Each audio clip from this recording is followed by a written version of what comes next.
বিকট শব্দের এত ভয়াবহ বিস্ফোরণ সাম্প্রতিক সময় দেখেনি ইরানের জনগণ। ভূমিতে আগুনের কুণ্ডলী ঘুরপাক খাচ্ছে, আর আকাশে সাদা রং কালো হয়েছে এই ধোঁয়ায়। কি ভয়াবহ পরিস্থিতি তা কেবল সেখানকার উপস্থিত মানুষরাই বলতে পারবে।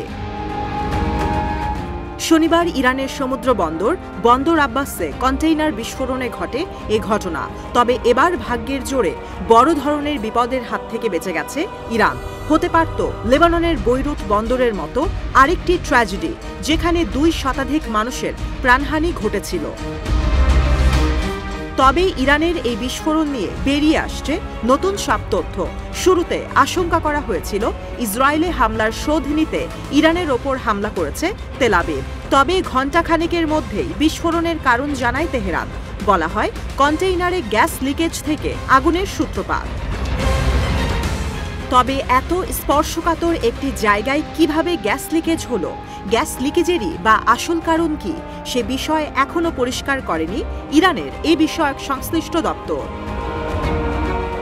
তবে ইরানের রেভলিউশনারি গার্ডের এক সিনিয়র কর্মকর্তা দ্য নিউ ইয়র্ক টাইমসে জানিয়েছে যে কন্টেইনারে বিস্ফোরণের ঘটনা ঘটে তাতে সোডিয়াম পারক্লোরেট রাসায়নিক উপাদান ছিল, যা ক্ষেপণাস্ত্র তৈরির অন্যতম জ্বালানি। তাই বন্দর আব্বাসের আগুনের তেজ এতটাই বেশি যে ইরানের দমকল বাহিনী এখনও পুরোপুরি নেভাতে পারেনি তা। বিমান থেকে পানি ছিটিয়েই নেভানো যাচ্ছে না আগুন। ইরানের রেভলিউশনারি গার্ডের ওই সদস্য জানায়, ক্ষেপণাস্ত্র বানানোর এসব রাসায়নিক গত মার্চ মাসে চীন থেকে জাহাজে করে ইরানের এই বন্দরে আসে। সেখানেই ছিল গত কয়েক মাস ধরে। এখন প্রশ্ন হলো, এত সেন্সিটিভ রাসায়নিক দীর্ঘদিন বন্দরে ফেলে রাখার কারণ কি, আর ক্ষেপণাস্ত্র তৈরির জ্বালানিতেই কেন বিস্ফোরণ ঘটল?